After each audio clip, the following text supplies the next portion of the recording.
विपक्षी दलों के अविश्वास प्रस्ताव पर लोकसभा में 3 दिन होगी चर्चा। 8 से 10 अगस्त तक होगी लोकसभा में चर्चा। अविश्वास प्रस्ताव पर प्रधानमंत्री नरेंद्र मोदी देंगे जवाब। लोकसभा में 10 अगस्त को पीएम मोदी देंगे जवाब। मणिपुर के मुद्दे पर विपक्ष का आज भी हंगामा। संसद के दोनों सदनों में किया हंगामा। संसद में राज्यसभा के नेता विपक्ष मल्लिकार्जुन खड़गे के कमरे में विपक्ष की बैठक। सदन में रणनीति को लेकर बैठक में चर्चा। मणिपुर कांड पर बोले कांग्रेस सांसद प्रमोद तिवारी, सरकार को शर्म है तो बीरेंद्र सिंह को करें बर्खास्त। मणिपुर के हालात के कारण कर्नाटक सरकार का फैसला। कर्नाटक आकर पढ़ाई करने वाले मणिपुर के छात्रों को राज्य सरकार देगी मदद। कांग्रेस सांसद मनिकम टैगोर का दावा, एक के बाद एक राज्य जीतेगा आईएनडीआईए गठबंधन। देश की जनता पीएम के अहंकार को करेगी परास्त। कानून मंत्री अर्जुन राम मेघवाल का बयान, कहा यूपीए के ही नेता आईएनडीआईए में शामिल, पुराने कारनामे ढकने के लिए रखा नया नाम। अधीर रंजन चौधरी का पीएम मोदी पर निशाना, कहा आईएनडीआईए गठबंधन से डरे हुए हैं पीएम मोदी, इसलिए रोज दे रहे हैं इस पर बयान। केरल में इस्लामिक आतंकी संगठनों को राज्य सरकार से मिल रहा समर्थन। केंद्रीय मंत्री वी मुरलीधरन का बयान। आम आदमी पार्टी ने दिल्ली सेवा बिल को असंवैधानिक करार दिया, कहा सारे विपक्षी दल बिल का करेंगे विरोध। आम आदमी पार्टी ने राज्यसभा सांसदों को जारी किया व्हिप, 4 अगस्त तक सदन में मौजूद रहने को कहा। दिल्ली अध्यादेश पर बोले राघव चड्ढा, कहा दिल्ली के लोकतंत्र को बाबूशाही में बदल देगा बिल, ये लोकतंत्र के लिए बहुत खतरनाक। राघव चड्ढा के बयान पर प्रहलाद जोशी का पलटवार, कहा हम संविधान के दायरे में रहकर करेंगे काम। गृह मंत्रालय ने अच्छे से तैयार किया बिल। दिल्ली अध्यादेश पर कांग्रेस नेता संदीप दीक्षित के बयान पर बोले हर्षवर्धन, बिल के समर्थन के लिए दिया धन्यवाद। दिल्ली अध्यादेश का विरोध करना गलत, कांग्रेस नेता संदीप दीक्षित का बयान। पुणे में एक मंच पर पीएम मोदी और शरद पवार, पीएम ने शरद पवार से मिलाया हाथ, लोकमान्य की मूर्ति पर माल्यार्पण भी किया। पुणे के दगड़ू शेठ गणपति मंदिर पहुंचे पीएम मोदी, मंदिर में पूजा अर्चना कर आशीर्वाद लिया। पुणे में पीएम मोदी का गवर्नर के साथ सीएम शिंदे ने किया स्वागत। डेप्यूटी सीएम फडणवीस और अजीत पवार भी अगवानी करते नजर आए। नूह, सोहना और आसपास के जिलों में अर्धसैनिक बलों की 13 कंपनियों की तैनाती, 6 और कंपनियां बुलाई गई। इलाके में अभी भी तनाव। नूह में हिंसा के बाद पूरे जिले में लगाया गया कर्फ्यू, सीमाएं की गई सील। नूह में बुधवार तक इंटरनेट सेवा बंद की गई। आसपास के जिलों गुरुग्राम, रेवाड़ी और फरीदाबाद में भी धारा 144 लागू। नूह हिंसा में 2 होमगार्ड समेत 3 लोगों की मौत, 45 घायल। उपद्रवियों ने 35 गाड़ियां फूंकी। नूह के नल्हड़ शिव मंदिर के आसपास अभी भी हालात तनावपूर्ण। उपद्रवियों ने कल मंदिर पर भी की थी फायरिंग। मंदिर के आसपास जमकर हुई थी तोड़फोड़, कई गाड़ियों में भी उपद्रवियों ने आग लगाई थी। नूह हिंसा पर बोले मंत्री अनिल विज, कहा जिस तरह से मिले हथियार और गोलियां, इसके पीछे जरूर कोई मास्टरमाइंड। नूह में सोमवार को हिंदू संगठनों की ओर से निकाली जा रही थी ब्रजमंडल यात्रा, उसी दौरान हुआ बवाल। 2 गुटों में झड़प के बाद दर्जनों गाड़ियों को आग के हवाले किया गया। ब्रजमंडल यात्रा नूह के नल्हड़ शिव मंदिर से फिरोजपुर झिरका की तरफ रवाना हुई थी। तिरंगा पार्क के पास 2 गुटों में झड़प हुई। उपद्रवियों ने पुराना बस स्टैंड, मेन बाजार, अनाज मंडी और गुरुग्राम अलवर हाईवे पर पथराव किया। एक के बाद एक कई गाड़ियों में आग लगाई गई। उपद्रवियों ने नूह के साइबर थाने पर भी हमला किया, बाहर खड़ी गाड़ियों में तोड़फोड़ कर आगजनी की। नूह में मीन चौराहे पर दिखे हिंसा के निशान, सड़कों पर जगह जगह पत्थर नजर आए, बिखरा हुआ कांच, जला हुआ पुलिस बूथ भी तस्वीरों में दिखा। नूह की हिंसा पर सीएम मनोहर लाल खट्टर का सख्त आदेश, कहा दोषियों को बख्शा नहीं जाएगा, सख्त से सख्त कार्रवाई करेंगे। सीएम मनोहर लाल खट्टर ने नूह की घटना को दुर्भाग्यपूर्ण बताते हुए लोगों से शांति बनाए रखने की अपील की। केंद्रीय गृह मंत्री कृष्णपाल गुर्जर की जनता से अपील, कहा भाईचारा बनाए रखें, नूह हिंसा के आरोपियों पर कड़ी कार्रवाई की जाएगी। हरियाणा के पूर्व सीएम भूपेंद्र सिंह हुड्डा ने घटना को दुर्भाग्यपूर्ण बताते हुए लोगों से शांति और कानून व्यवस्था बनाए रखने की अपील की। नूह की जनता से कांग्रेस नेता दीपेंद्र हुड्डा की अपील, शांति और भाईचारा बनाए रखें। सोहना में भी हिंसा का दिख रहा बड़ा असर। मार्केट में आज दुकानें बंद, हिंसा और आगजनी से लोग डरे। गुरुग्राम में आज स्कूल, कॉलेज समेत सभी शैक्षणिक संस्थाएं बंद, प्रशासन ने एहतियातन फैसला लिया। नूह और गुरुग्राम के बाद पलवल में भी तनाव, दंगाइयों ने पथराव और आगजनी की, कई गाड़ियों में तोड़फोड़ भी की। सोनीपत में भी अलर्ट पर पुलिस, जिले में लगाई गई धारा 144, सोशल मीडिया पर रखी जा रही पैनी नजर। नूह हिंसा पर भड़के विश्व हिंदू परिषद के कार्यकारी अध्यक्ष आलोक कुमार, कहा हम सिर्फ सरकार के सहारे नहीं बैठने वाले, हमारा भी आत्मरक्षा का अधिकार है। नूह हिंसा के बाद राजस्थान में भी अलर्ट, भरतपुर जिले में 4 तहसीलों में इंटरनेट बंद किया गया, कल सुबह 6 बजे तक के लिए बैन। महाराष्ट्र में ठाणे के पास दर्दनाक हादसा, शाहपुर में एक गार्डर लॉन्चिंग मशीन के गिरने से 17 लोगों की मौत हुई। महाराष्ट्र में समृद्धि एक्सप्रेसवे के दूसरे फेज के निर्माण के दौरान हादसा, क्रेन अचानक गिरने से कई लोग उसकी चपेट में आ गए। शाहपुर हादसे पर डेप्यूटी सीएम देवेंद्र फडणवीस ने जांच के आदेश जारी कर कहा, जांच रिपोर्ट सरकार को सौंपी जाए, जल्द की जाएगी कार्रवाई। पीएम मोदी ने शाहपुर हादसे पर दुख जताते हुए कहा, मारे गए लोगों के परिजनों को 2 लाख का मुआवजा दिया जाएगा, घायलों को 50,000 की आर्थिक मदद दी जाएगी। शाहपुर हादसे पर सीएम शिंदे ने दुख जताते हुए मृतकों के परिजनों के लिए 5 लाख के मुआवजे का ऐलान किया। मध्य प्रदेश विधानसभा चुनाव के लिए कांग्रेस की प्रचार कमेटी का ऐलान, कांतिलाल भूरिया को सौंपी कमान। दिल्ली के आजादपुर सब्जी मंडी पहुंचे राहुल गांधी सब्जी वालों से बातचीत करते नजर आए। सीएम योगी आदित्यनाथ की भी दो टूक, कहा ज्ञानवापी पर ऐतिहासिक गलती माने मुसलमान, मस्जिद के अंदर त्रिशूल क्या कर रहा है। सीएम योगी ने कहा, ज्ञानवापी को मस्जिद कहेंगे तो विवाद होगा, मस्जिद के अंदर प्रतिमाएं और ज्योतिर्लिंग कहां से आए। सीएम योगी के बयान पर बोले असदुद्दीन ओवैसी, मुसलमानों पर बना रहे हैं दबाव।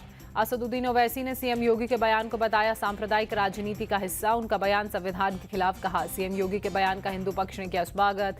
वकील विष्णु शंकर जैन ने कहा, ज्ञानवापी का स्ट्रक्चर बताता है कि वो मंदिर का हिस्सा है। All India Muslim personal law board ने भी एतराज जताते हुए कहा, सीएम को कानून सम्मत बोलना चाहिए। सीएम योगी के बयान से कोर्ट केस होगा प्रभावित। मुसलमान जमात के राष्ट्रीय अध्यक्ष मौलाना शहाबुद्दीन रिजवी का बयान। एआईएमआईएम नेता वारिस पठान ने कहा, हमें बाबरी मस्जिद पर दिखाए थे बड़े सपने और हमने दिखाया था बड़ा दिल, इस बार आप दिखा दीजिए। ज्ञानवापी मामले पर मौलाना सूफियान का बयान, कहा जो भी बात हो कानून और संविधान के दायरे में ही हो। विश्व हिंदू परिषद ने मुख्यमंत्री योगी आदित्यनाथ के बयान का समर्थन करते हुए महामंत्री सुरेंद्र जैन ने कहा, ज्ञानवापी मंदिर मुस्लिम समाज सुधारे अपनी भूल। ज्ञानवापी मस्जिद का फैसला कोर्ट तय करेगा। सपा सांसद एसटी हसन का पलटवार। कानून व्यवस्था को लेकर सीएम योगी का दावा, 6 साल में कोई दंगा नहीं, कोई कर्फ्यू नहीं लगा, सभी त्योहार शांति से मनाए गए। ज्ञानवापी पर सीएम योगी आदित्यनाथ के बयान पर बोले जमीयत उलेमाए हिंद के अध्यक्ष मौलाना अरशद मदनी, जिस निशान को त्रिशूल बताया वो अल्लाह की निशानी। सीएम योगी आदित्यनाथ ने ज्ञानवापी के बयान पर इकबाल अंसारी ने कहा, मामला कोर्ट में है, हम कानून और संविधान का सम्मान करेंगे। जाति जनगणना पर पटना हाईकोर्ट का बड़ा आदेश, जनगणना पर रोक लगाने की सभी याचिकाओं को खारिज किया। नीतीश सरकार को साथ ही बड़ी राहत दी। तमिलनाडु बीजेपी अध्यक्ष अन्नामलाई की पदयात्रा पहुंची शिवगंगा, लोगों ने बीजेपी प्रमुख को सौंपे पत्र। राज्यव्यापी दौरे पर हैं बीजेपी नेता अन्नामलाई, राज्य के सभी 234 विधानसभा क्षेत्रों में 39 संसदीय क्षेत्रों के लोगों से करेंगे मुलाकात। अन्नामलाई ने तमिलनाडु के सीएम एमके स्टालिन पर साधा निशाना, कहा सेंथिल बालाजी को जेल में रहकर बिना काम मिल रहा है वेतन। जयपुर में नए पुलिस कमिश्नर बने बिजू जॉर्ज जोसेफ, आनंद श्रीवास्तव को एडीजी कानून व्यवस्था की जिम्मेदारी, आदेश जारी। लखनऊ में सीएम योगी का जनता दरबार, लोगों की सुनी समस्याएं, अधिकारियों को समस्याओं को दूर करने के आदेश जारी। मैसूरू में G20 की थिंक 20 बैठक शुरू, डिजिटल इंफ्रास्ट्रक्चर और पर्यावरण संरक्षण के 8 एरियाज पर फोकस। जम्मू कश्मीर में जगहों पर एनआईए और सीआईए की रेड, पुलवामा समेत कई ठिकानों पर 11 जगह छापेमारी, आतंकी रिक्रूटमेंट केस में तलाशी। कमर्शियल गैस सिलेंडर के रेट में 99 रुपये 75 पैसे प्रति सिलेंडर कटौती, अब 1680 रुपये का मिलेगा एलपीजी सिलेंडर। लोकमान्य बाल गंगाधर तिलक की पुण्यतिथि आज, पीएम मोदी ने ट्वीट कर किया नमन। भारतीय सेनाओं का मेरी माटी मेरा देश अभियान 9 से 15 अगस्त के बीच गांव में सेना का होगा दौरा। अमरनाथ यात्रा रूट में एयरफोर्स के हेलीकॉप्टर ने सिविल हेलीकॉप्टर का रेस्क्यू किया, पंचतरणी से नीलग्रार तक पहुंचाया। अशरफ की बीवी जैनब मामले में खुलासा, जैनब के साथ 2 करोड़ की बेनामी संपत्ति बेचने लखनऊ आया था वकील विजय मिश्रा। अतीक की खरीदी गई जमीन का 15 करोड़ में तय हुआ था सौदा, जैनब आधा पैसा लेने लखनऊ गई थी।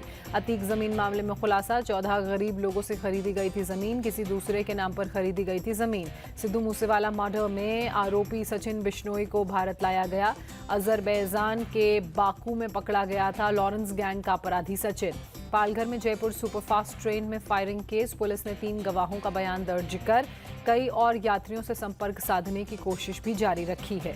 आरोपी कांस्टेबल ने मुंबई जा रही जयपुर एक्सप्रेस में की थी फायरिंग, एक एएसआई समेत 3 यात्रियों की मौत हुई। जयपुर एक्सप्रेस ट्रेन में फायरिंग की हाई लेवल कमेटी जांच करेगी, आरपीएफ के एडीजी होंगे अध्यक्ष, मारे गए यात्रियों को 10-10 लाख का मिलेगा मुआवजा। असम पुलिस ने त्रिपुरा से 8 एजेंट्स को हिरासत में लिया।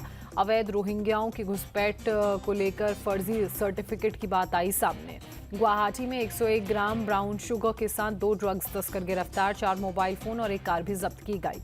दिल्ली के गौतमपुरी इलाके में 2 पक्षों में जमकर पथराव हुआ, मौके पर पहुंची पुलिस ने काफी मशक्कत के बाद हालात पर काबू पाया। पुलिस के मुताबिक बाइक टच होने पर बवाल हुआ, मौके पर पथराव और कांच की बॉटल्स फेंकी गई। पूरे मामले में 2 महिलाओं को गंभीर रूप से चोट लगी, अस्पताल में इलाज के लिए भर्ती कराया गया, मामले की जांच जारी।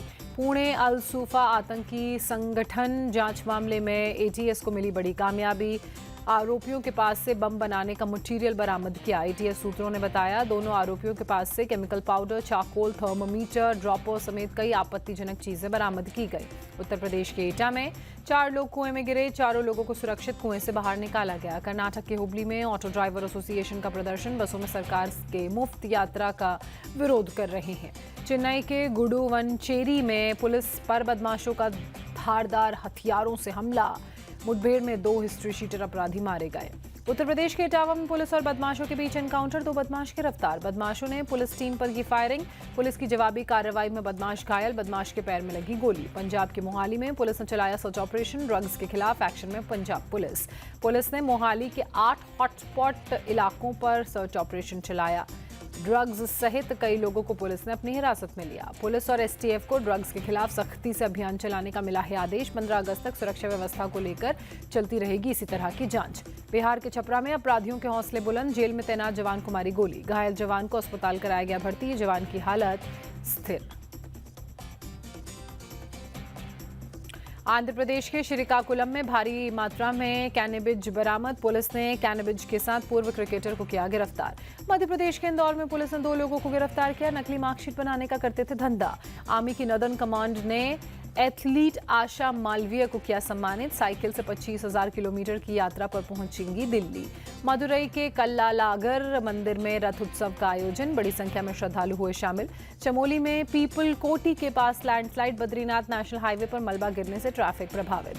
कुल्लू पहुंचे केंद्रीय मंत्री नितिन गडकरी, हिमाचल के मुख्यमंत्री सुखविंदर सुक्खू, पूर्व सीएम जयराम ठाकुर साथ नजर आए। फ्लैश फ्लड प्रभावित इलाकों का सभी ने जायजा लिया। नागपुर सहित पूरे विदर्भ में मूसलाधार बारिश से बड़े पैमाने पर फसलों को नुकसान, कपास और सोयाबीन की फसलें तबाह। सरकार ने सभी जिला अधिकारियों को जल्द से जल्द सर्वे कराने के आदेश दिए, रिपोर्ट तैयार कर सरकार के पास भेजी जाएगी। नागपुर संभाग में 27,000 हेक्टेयर में फसलों को नुकसान पहुंचा, करीब 35,000 किसान प्रभावित हुए। उड़ीसा के भुवनेश्वर में मूसलाधार बारिश, शहर में कई जगह जलभराव। बारिश के बाद लोगों की बड़ी परेशानी, सड़कों पर पानी जमा होने से गाड़ियों की रफ्तार हुई धीमी।